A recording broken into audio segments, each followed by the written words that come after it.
Billy Graham గారిని చాలామంది అడిగారు చర్చ్ పెట్టమని. నాకు దేవుడు చెప్పలేదు, నేను పెట్టనన్నాడు ఆయన. 50-60 సంవత్సరాలు కేవలం సువార్థికుడిగా జీవించి సువార్త మాత్రమే చెప్పి చచ్చిపోయాడు ఆయన. మొన్న నేను యూఎస్ వెళ్ళినప్పుడు ఆయన ఇంటికి వెళ్తే ఎంత చిన్న ఇల్లు అది.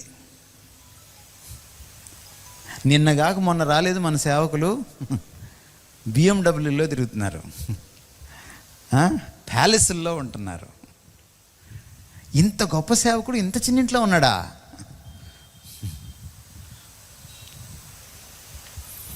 ఆయన లివింగ్ రూమ్లో మనం 2 అడుగులు వేస్తే వంటగది వస్తుంది.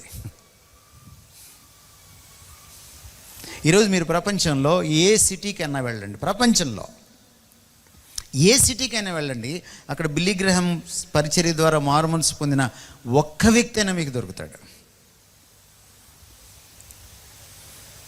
ఇది సేవ. ఎందుకు ఇప్పుడు ఇవాంజలిస్టులు లేరు? ఇవాంజలిస్టిక్ కానుకలు ఎవరు? ఎందుకు ఇప్పుడు దేశ సంచారం చేస్తూ ప్రసంగాలు చేసే ప్రీచర్లు లేరు? వాళ్ళకి కానుకలు ఎవరు? ఎందుకు ఇప్పుడు అందరూ పాస్టర్లు అయిపోయారు? ఎందుకంటే చర్చ్ ఉంటుంది, గొర్రెలు ఉంటాయి, కానుకలు ఉంటాయి, గొర్రెలు బొచ్చు కత్తిరించుకొని మనం వ్యాపారం చేయొచ్చు.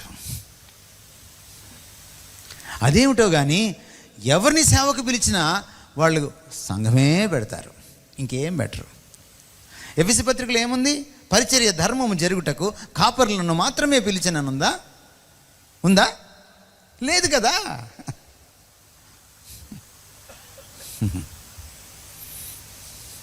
సంఘాలన్నీ ఇలాగే ఉన్నాయని నేను చెప్పట్లా, కానీ 100కి 80 సంఘాలు ఇలాగే ఉన్నాయి. ఇది వాస్తవం.